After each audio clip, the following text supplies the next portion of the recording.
Cinema शौकीन सबका स्वागत करता है। आज हम बात करने वाले हैं स्ट्रॉन्गर के बारे में। ये कहानी है जेफ बाउमन की। जेफ एक खूबसूरत और नौजवान लड़का है जो अपनी जिंदगी को बड़े ही मजे के साथ जीता है, लेकिन उसे ऐसा लगता है कि जितनी चीजों को वो डिजर्व करता है उतनी चीजें उसे नहीं मिलती और हमेशा ही उसे कम मिलता है। और बाकी लोगों को लगता है कि जेफ कभी कभी लापरवाही करता है और जेफ की जिंदगी ऐसे ही चलती जाती है। लेकिन जब जेफ बोस्टन मैराथन में जाता है अपनी गर्लफ्रेंड को सपोर्ट करने के लिए, तभी वहाँ पे एक बॉम्ब ब्लास्ट होता है और जेफ अपने दोनों पैरों को खो देता है और तब से उसकी जिंदगी पूरी तरीके से बदल जाती है और धीरे धीरे उसे एहसास होता है कि पैर चले जाने से जिंदगी खत्म नहीं होती। और इस फिल्म की सबसे खास बात यह है कि ये फिल्म सच्ची घटना पर आधारित है। कहानी की शुरुआत होती है और हमारे सामने बोस्टन का दृश्य आता है और यहाँ पे हम जेफ को काम करते हुए देखते हैं। लेकिन जेफ जल्दी ही पहुंचता है अपने मैनेजर के पास और कहता है कि आज उसे छुट्टी चाहिए क्योंकि आज उसके फेवरेट टीम का बेसबॉल का मैच है। और उसका मैनेजर कहता है कि अभी भी तुम्हारा काम बाकी पड़ा है और तुमने अभी अभी एक गड़बड़ भी की है, इसीलिए तुम्हें सफाई करके जाना पड़ेगा। तब जेफ अपनी एक पार्टनर को पटा लेता है और कहता है कि ये मेरा काम कर देगी और वो औरत भी मान जाती है और जेफ यहाँ से निकल पड़ता है बेसबॉल का मैच देखने के लिए और वो पहुंचता है एक बार में और यहीं पे हम जेफ की माँ को देखते हैं जिसका नाम है पैटी। और पैटी दिन भर शराब पीती रहती है और अब जेफ यहाँ पे घूम ही रहा होता है तभी यहाँ पे उसकी गर्लफ्रेंड आती है जिसका नाम है इरिन। और इरिन जेफ से 3 बार ब्रेकअप कर चुकी है और हाल ही में जेफ और इरिन का ब्रेकअप हुआ है। लेकिन जेफ बार बार इरिन के पास चला जाता है और वो उसे मना लेता है और इरिन भी मान जाती है क्योंकि जेफ बहुत ही अच्छा लड़का है। लेकिन इरिन को लगता है कि जेफ अपनी जिम्मेवारियों से भागता है, इसीलिए वो बार बार उसे छोड़ देती है। और आज जब जेफ इरिन को देखता है तब एक बार फिर अपने आप को नहीं रोक पाता है और वो जाता है इरिन के पास और उसे पूछने लगता है कि आज वो यहाँ पे क्यों आई है। तब वो बताती है कि वो अपने लिए पैसे जमा कर रही है ताकि वो बोस्टन मैराथन में भाग ले सके और अगर वो मैराथन जीतेगी तब वो सारे पैसे अपने हॉस्पिटल में जमा करेगी ताकि लोगों का अच्छे से इलाज हो सके, क्योंकि इरिन एक हॉस्पिटल में काम करती है। और इस बात को सुनते ही जेफ कहता है कि मैं भी तुम्हारी मदद करता हूँ। और अब वो इरिन का जार उठाता है और यहाँ बैठे सारे लोगों से कहता है कि इरिन मैराथन में दौड़ना चाहती है, इसीलिए हमें उसकी मदद करनी चाहिए और अब आप सब लोग इस जार में पैसे डालो। और यहाँ बैठे सारे लोग जेफ के दोस्त होते हैं या फिर उसके परिवार वाले,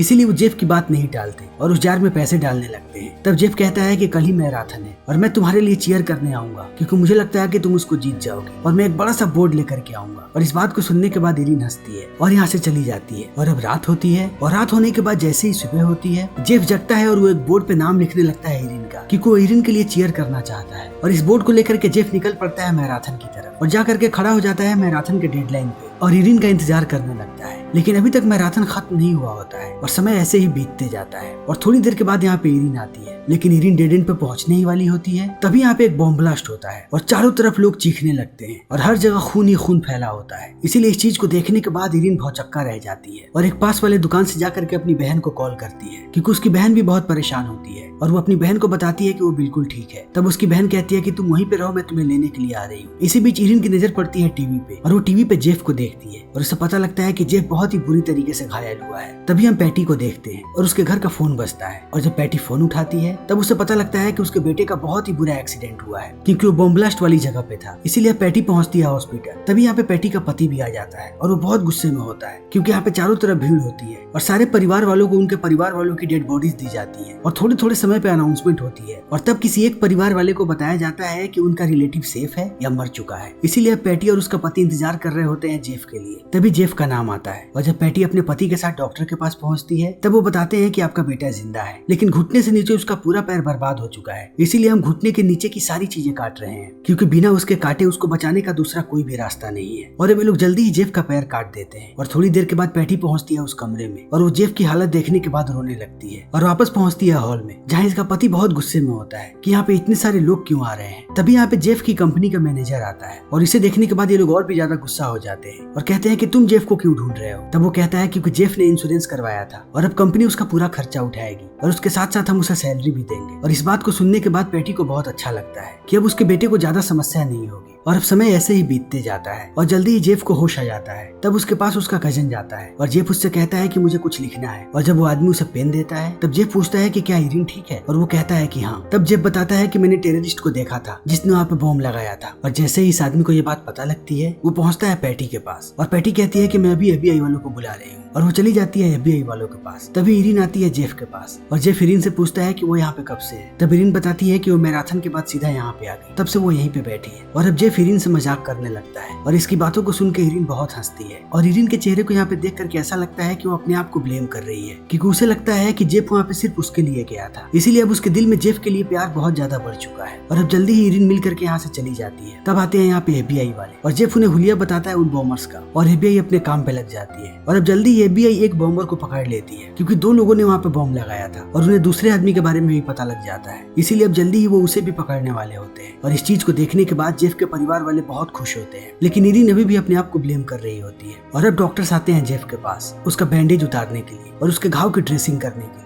और यहाँ पे इरिन भी होती है और जेफ इतना ज्यादा डर चुका होता है कि वो अपने पैरों की तरफ देखता भी नहीं है, क्योंकि वो जान चुका है कि उसके पैर कट चुके हैं। और अब यहाँ पे इरिन होती है जेफ का साथ देने के लिए, लेकिन जैसे जैसे ये लोग बैंडेज उतारते हैं जेफ को बहुत ही ज्यादा दर्द होता है और वो दर्द से कराहने और चिल्लाने लगता है। फिर जब जेफ की ड्रेसिंग खत्म हो जाती है तब इरिन रोने लगती है और वो जेफ से माफी मांगती है और कहती है कि मुझे लगता है कि ये सब कुछ मेरी वजह से हुआ है। तुम हमेशा ही मुझसे प्यार करते थे, लेकिन मैं हमेशा ही तुमसे दूर भागी हूँ और वहाँ पे तुम मेरे लिए चीयर करने आए और देखो तुम्हारे साथ क्या हो गया। और इन बातों को कहने के बाद इरिन बहुत ही ज्यादा रोती है। तब जेफ उसे संभालता है और कहता है कि तुम्हारी कोई भी गलती नहीं है। और अब जल्दी ही जेफ को डिस्चार्ज कर दिया जाता है। और जब जेफ बाहर निकलता है तब यहाँ पे बहुत सारे लोग आए होते हैं जेफ को देखने, क्योंकि अब जेफ एक सेलिब्रिटी बन चुका है और वो एक नेशनल हीरो भी है, क्योंकि उसने उन 2 बॉम्बर्स को पकड़वाया है। इसीलिए हर जगह जेफ का पोस्टर लगा है और सारे लोग जेफ को देखना चाहते हैं और उससे मिलना चाहते हैं। लेकिन अब जल्दी ही जेफ पहुंचता है अपने घर, जहाँ पे उसके पिता, उसके कजन और उसके पड़ोसी उसका इंतजार कर रहे होते हैं। और इरिन भी जेफ के साथ आती है और जेफ जैसे ही अपने घर पहुंचता है ये लोग जेफ को गाड़ी से बाहर निकालते हैं और उसे एक व्हीलचेयर पे बैठाते हैं। और इनका अपार्टमेंट बहुत ही छोटा है, इसीलिए यहाँ पे लिफ्ट भी नहीं है। फिर भी ये लोग जेफ के व्हीलचेयर को सीढ़ियों से ऊपर लेकर के जाते हैं। और जेफ जैसे ही घर के अंदर दाखिल होता है उसे बहुत सारे गिफ्ट्स नजर आते हैं और वो इतने सारे लोगों को देख करके घबराने लगता है। इसीलिए वो इरिन से कहता है कि उसे वॉशरूम जाना है और इरिन उसे वॉशरूम लेकर के जाती है। तब वो टब में बैठ जाता है और इरिन कहती है कि क्या मैं तुम्हारी पैंट उतारूं? और जेफ कहता है नहीं,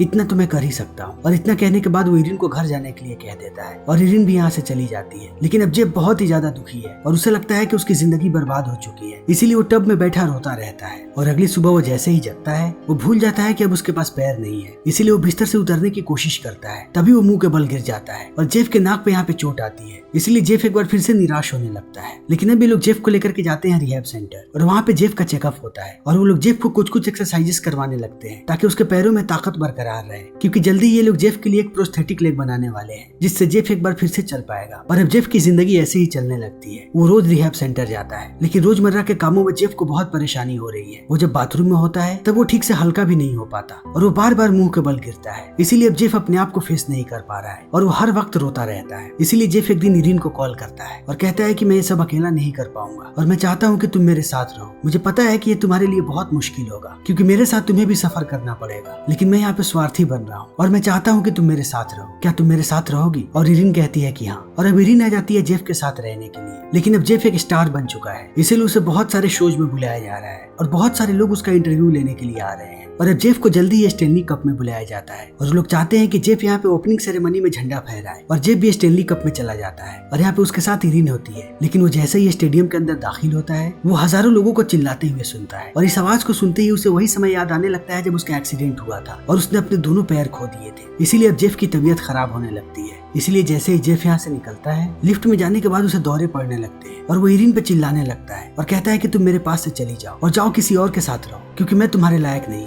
मैं अपंग हूँ। लेकिन इरिन समझती है कि जेफ के साथ यहाँ पे क्या हो रहा है, इसीलिए वो जेफ के साथ ही रहती है। और अब जेफ एक बार फिर से इरिन से माफी मांगता है और रोने लगता है और इरिन कहती है कि कोई बात नहीं। फिर ये लोग पहुंचते हैं घर और घर पे इरिन और जेफ एक बार फिर से नजदीक आने लगते हैं और जब से इरिन का एक्सीडेंट हुआ है उसके बाद से पहली बार ये लोग इंटीमेट होते हैं और अब ये दोनों एक साथ ऐसे ही रहना शुरू कर देते हैं और जेफ की जिंदगी ऐसे ही चलती रहती है। वो दिन भर इरिन के साथ होता है और बीच में रिहैब में अपने सेशंस के लिए जाता है और जेफ यहाँ पे इरिन को बताता है कि वो जब भी क्राउड में जाता है और ज्यादा लोगों को देखता है तब उसे दौरे पड़ने लगते हैं और उसे पुरानी झलकियां याद आने लगती हैं, इसीलिए अब वो इंटरव्यूज के लिए नहीं जाना चाहता। और इन बातों को सुनने के बाद इरिन जेफ से कहती है कि अगर तुम नहीं जाना चाहते तब तुम्हें अपनी माँ से बात करनी चाहिए, क्योंकि तुम्हारी माँ ही तुम्हारे सारे इंटरव्यू ऑर्गेनाइज करती है। और जेफ कहता है कि वो अपनी माँ से बात करेगा। और जब अगले दिन उनके घर पे बारबेक्यू पार्टी होती है तभी पैटी सबको बताती है कि जेफ अब एक नए शो पे जाने वाला है और वो शो है ओपरा विनफ्रे का। और इस बात को सुनने के बाद सारे लोग खुशियां मनाने लगते हैं। लेकिन जब इरिन इस बात को सुनती है तब वो जेफ से कहती है कि तुमने अपनी माँ को नहीं बताया। और इस बात को सुनने के बाद पैटी चौंक जाती है और कहती है कि क्या नहीं बताया। तब इरिन कहती है कि जेफ अब किसी भी शो पे नहीं जाना चाहता, क्योंकि जब वो ज्यादा लोगों को देखता है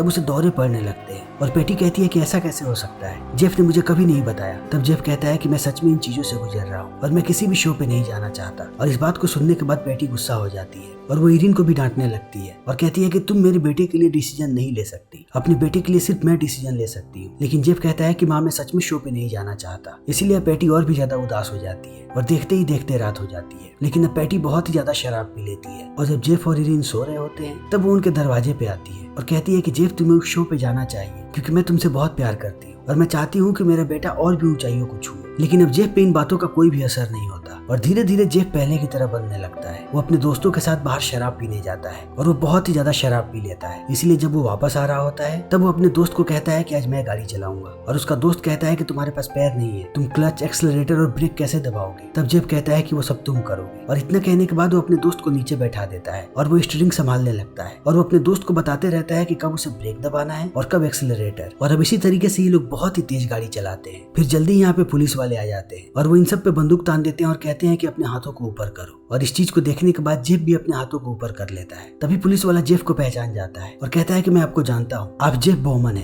क्या मैं आपके साथ एक तस्वीर ले सकता हूँ। और इतना कहने के बाद पुलिस वाला इन्हें छोड़ देता है और जेफ के लापरवाहियों का सिलसिला ऐसे ही बढ़ने लगता है। अगले दिन ये लोग जेफ को लेकर के जाते हैं रिहैब सेंटर, लेकिन वहाँ पर भी वो अपना पूरा 100% नहीं देता और रात में इरिन बाहर घूमने जाती है और जब वो बाहर से अंदर आती है तब वो देखती है कि पेटी सोफे पे सो रही है। लेकिन इरिन जैसे ही अंदर आती है उसे बाथरूम में जेफ मिलता है और जेफ ने उल्टियां कर रखी होती है और वो अपनी ही उल्टियों में सना होता है। और इस चीज को देख करके इरिन बहुत गुस्सा हो जाती है कि पेटी बहुत ही लापरवाह औरत है, उसे अपने बेटे का ख्याल रखना चाहिए था। इसीलिए अगले दिन जब ये लोग रिहैब के लिए निकल रहे होते हैं तब इरिन ये सारी बातें पेटी को कहती है और पेटी और इरिन में झगड़ा होने लगता है। और इस चीज को देखने के बाद जेफ इन दोनों को चुप करवाता है और ये पहुंचते हैं रिहैब सेंटर। और आज पहली बार जेफ को प्रोस्थेटिक लेग लगाए जाते हैं और उसे एक्सरसाइज करवाना शुरू किया जाता है कि कैसे वो इन पैरों को लगा करके चलेगा। लेकिन इन पैरों को लगा करके चलने में बहुत ही एफर्ट लगती है और जेफ थोड़ा सा चलता है और वो हार मान जाता है और कहता है कि मैं ऐसे नहीं चल सकता। इसीलिए वे लोग वापस आने लगते हैं। लेकिन वापस आते समय इरिन और पेटी में एक बार फिर से झगड़ा हो जाता है और ये झगड़ा बहुत ही बुरा होता है क्योंकि जब जेफ इस बीच में बोलता है तब इरिन जेफ को भी डांटती है और कहती है कि तुम कायर हो, तुम अपने माँ के सामने कुछ भी नहीं बोलते, तुम इतना तक नहीं बोल पाए कि तुम इंटरव्यू में नहीं जाना चाहते, इसीलिए तुम अपने आप को फेस करना शुरू करो और अपनी माँ को भी। और इतना कहने के बाद इरिन यहाँ से चली जाती है और वो जा करके मिलती है अपनी बहन से और ये सारी चीजें बताती है और कहती है कि जेफ मुझे अच्छा लगता है लेकिन जेफ कोई भी जिम्मेवारी नहीं उठाना चाहता, इसीलिए मुझे जेफ से डर लगने लगा है। और इतना कहने के बाद वो बताती है कि वो प्रेग्नेंट है और वो इस बच्चे को दुनिया में लाना चाहती है, लेकिन अभी तक उसने इस बारे में जेफ को कुछ भी नहीं बताया है। इसीलिए उसकी बहन कहती है कि तुम्हें जेफ को बताना चाहिए और इरिन कहती है कि ठीक है। इसीलिए वो जेफ को संदेश भेजती है कि रात में वो उससे मिलना चाहती है। और अब जल्दी ही रात हो जाती है। लेकिन हम जेफ को एक क्लब में देखते हैं शराब पीते हुए और वो वहाँ पे अपने दोस्तों के साथ मस्ती कर रहा होता है और दूसरी तरफ इरिन उसका इंतजार कर रही होती है। लेकिन जेफ को ये बात याद तक नहीं होती है और समय ऐसे ही बीतते जाता है। तभी बार में जेफ को कुछ लोग चिढ़ाने लगते हैं और कहने लगते हैं कि मुझे लगता है कि तुम सरकार के साथ मिले हुए हो और जो बॉम्ब ब्लास्ट हुआ वो सरकार की एक रणनीति थी और उसका हिस्सा सरकार ने तुम्हें बना दिया, इसीलिए सरकार का भी फायदा हो गया और तुम्हारा भी फायदा हो गया। और इस बात को सुनने के बाद जेफ यहाँ इन्हें गाली देने लगता है। तभी जेफ के दोस्त यहाँ पे आ जाते हैं और चारों तरफ लड़ाइयाँ होने लगती है। तभी जेफ अपना मोबाइल देखता है और उसे इरिन के बहुत सारे संदेश मिलते हैं कि वो उसका इंतजार कर रही थी, इसीलिए वो इरिन को बुलाता है और अब इरिन उसे पिक करने के लिए आती है। और जब इरिन उसे लेकर के घर तक पहुंचती है तब वो उसे एक लेटर देती है और जैसे ही जेफ उस लेटर को खोलता है उसे पता लगता है कि इरिन माँ बनने वाली है। और इस चीज को देखने के बाद जेफ एकदम आग बबूला हो जाता है और कहता है कि मैं बच्चे को दुनिया में नहीं ला सकता क्योंकि मैं उसकी परवरिश नहीं कर सकता, मैं उसे गोद में ठीक से नहीं खिला सकता, मैं उसके पीछे भाग नहीं सकता क्योंकि मैं अपंग हूँ। मैं भी चाहता था कि जब मेरा बच्चा हो तो मैं उसके साथ दौड़ूं, उसके साथ भागूं और उसे चलना सिखाऊं, उसे दौड़ना सिखाऊं, उसे खेलना सिखाऊं, लेकिन अब मैं कुछ भी नहीं कर सकता, इसीलिए मुझे ये बच्चा नहीं चाहिए। तब इरिन गुस्सा हो जाती है और कहती है कि तुम अपनी जिम्मेवारियों से कब तक भागोगे। तब जेफ भी गुस्सा हो जाता है और कहता है कि सारी प्रॉब्लम्स तुम्हारी है, मैं हमेशा तुम्हारे पीछे भागता था लेकिन हर बार तुम मुझे छोड़ करके चली जाती थी। उस दिन भी मैं तुमसे मिलने आया था तब मेरी ये हालत हुई। और अब ये दोनों यहाँ पे पागलों की तरह लड़ने लगते हैं और इरिन गुस्से में गाड़ी से बाहर चली जाती है और वो जेफ का व्हीलचेयर तक नहीं निकालती। लेकिन जेफ बहुत ही ज्यादा उदास है, वो इरिन के पास जाना चाहता है, उससे बात करना चाहता है। इसीलिए अब जेफ गाड़ी से रेंगता हुआ बाहर निकलता है और वो ऐसे ही जमीन पर रेंगने लगता है और वो रेंगते रेंगते पहुंचता है दरवाजे के पास। तभी एक बार फिर से उसे दौरा पड़ जाता है और उसे वो सारी चीजें याद आने लगती हैं कि बॉम्ब ब्लास्ट के दिन क्या हुआ था और जेफ फूट फूट कर रोने लगता है। तब तक इरिन अपना सामान पैक करती है और यहाँ से निकल जाती है और समय ऐसे ही बीतने लगता है। तभी जेफ से मिलने कार्लोस नाम का एक आदमी आता है और कार्लोस वही आदमी है जो उस बॉम्ब ब्लास्ट के समय जेफ के पास सबसे पहले ले गया था और वही जेफ को हॉस्पिटल तक लेकर के गया। और कार्लोस हर जगह जाकर के ऐसे लोगों की मदद करता है। इसीलिए जेफ उससे पूछता है कि तुम सबकी मदद क्यों करते हो। तब वो बताता है कि उसके 2 बेटे थे। जो उसका बड़ा बेटा था वो मरीन में था और वो वहीं पे मारा गया। उसके बाद ये डिप्रेशन में चला गया और ये इस बात को भूल गया कि इसका एक छोटा बेटा भी है और इसने उस पर ध्यान देना बंद कर दिया। इसलिए उसका छोटा बेटा भी डिप्रेशन में चला गया और जल्दी उसने सुसाइड कर ली। और इस चीज को देखने के बाद कार्लोस एकदम से पागल हो गया और वो अपने आप को जिम्मेवार मानता है अपने बेटे की मौत का। इसीलिए वो सबकी मदद करते रहता है। और जब उसने जेफ की मदद की तब उसे ऐसा लगा कि उसने अपने बेटे की मदद की और उसने अपने बेटे को मरने से बचा लिया। और इन सारी बातों को सुनने के बाद जेफ को बहुत ही दिलासा मिलता है और कार्लोस कहता है कि हम लोग चाहते हैं कि तुम बोस्टन में हो रहे बेसबॉल में पहला बॉल फेंको। और ये बेसबॉल का टूर्नामेंट बोस्टन का सबसे बड़ा टूर्नामेंट है। और इस बात को सुन के जेफ कहता है कि मैं जरूर आऊंगा। और अब जेफ अपनी जिंदगी को लेकर के सीरियस हो जाता है। वो रेगुलर रिहैब जाने लगता है और वो ट्रेनिंग लेने लगता है और वो देखते ही देखते अपने पैरों पे खड़ा होने लगता है और वो अपने आप को प्रोस्थेटिक लेग के लिए तैयार करने लगता है। और उसके साथ साथ वो बेसबॉल में पहला बॉल फेंकने के लिए भी प्रैक्टिस करता है। और इरिन को एक वॉइसमेल भेजता है और उसे माफी मांगता है और कहता है कि अब वो अपनी सारी जिम्मेवारियों के लिए तैयार है, क्योंकि अगर इरिन उसके साथ है तब वो किसी भी जिम्मेवारी को उठा लेगा। इसीलिए वो चाहता है कि इरिन एक बार फिर से उसकी जिंदगी में वापस आ जाए, क्योंकि बिना इरिन के वो कुछ भी नहीं है। और जब इरिन उसके पास होती है तब उसके पास हर चीज होती है। और अब जेफ पहुंचता है टूर्नामेंट में और यहाँ पे सारे लोग जेफ का नाम चिल्ला रहे होते हैं और जेफ जल्दी यहाँ का पहला बॉल फेंकता है और जेफ इसी तरीके से बोस्टन का सबसे बड़ा स्टार बन जाता है। और जब वो यहाँ से बाहर निकलता है तब लोग उससे मिलने के लिए पागल हो रहे होते हैं। तभी जेफ के पास यहाँ पे एक आदमी आता है और वो अपनी कहानी सुनाता है और बताता है कि वो पहले कितना निराश था, लेकिन आज जब उसने जेफ को देखा तब उसे ये बात महसूस हुई कि जिंदगी चाहे हम पे कितना भी कहर ढाए, लेकिन जब तक हम खुद से नहीं हारते तब तक हमें कोई नहीं हरा सकता। क्योंकि इतना सब कुछ होने के बाद भी आज जेफ यहाँ पे है। और इस चीज को देखने के बाद इस आदमी को बहुत हिम्मत मिली है। और इन सारी बातों को सुनने के बाद जेफ भी बहुत खुश होता है कि वो कुछ लोगों के लिए इंस्पिरेशन बन रहा है। इसीलिए जेफ अपने आप को और स्ट्रॉन्ग बनाएगा। इसीलिए अब जेफ इस आदमी से गले मिलता है और वो जैसे ही बाहर जाता है गाड़ी में पैटी उससे माफी मांगती है और कहती है कि मैं जो कर सकती थी मैंने वो करने की कोशिश की ताकि मैं तुम्हें और बेहतर बनाऊं। और जेफ कहता है कि माँ आपने सब कुछ अच्छा किया मेरे लिए। लेकिन अब जेफ पहुंचता है कैफे के पास और इसी कैफे के अंदर इरिन उसका इंतजार कर रही है। और अब जेफ अपना प्रोस्थेटिक पैर लगाता है और वो किसी की मदद नहीं लेता और इन्हीं पैरों पे चलता हुआ पहुंचता है इरिन के पास और उसे सॉरी कहता है और कहता है कि अब चाहे जो भी हो जाए मैं जिंदगी भर तुम्हारे साथ हूँ। और अब ये दोनों एक दूसरे का हाथ पकड़ते हैं और भावुक होते हैं। और अब समय ऐसे ही बीतते जाता है और 2014 में इरिन अपनी बेटी को जन्म देती है और 2016 में बोस्टन के मैराथन को भी पूरा करती है और ये फिल्म यहीं पे खत्म हो जाती है। दोस्तों ये फिल्म एक सच्ची घटना पर आधारित थी। तो इसी के साथ हमारी आज की वीडियो यहीं पे खत्म होती है। उम्मीद है कि आपको हमारी ये वीडियो पसंद आई होगी। अगर आपको हमारी ये वीडियो पसंद आई हो तो इसे लाइक करें, शेयर करें और चैनल को सब्सक्राइब करें। Thank you.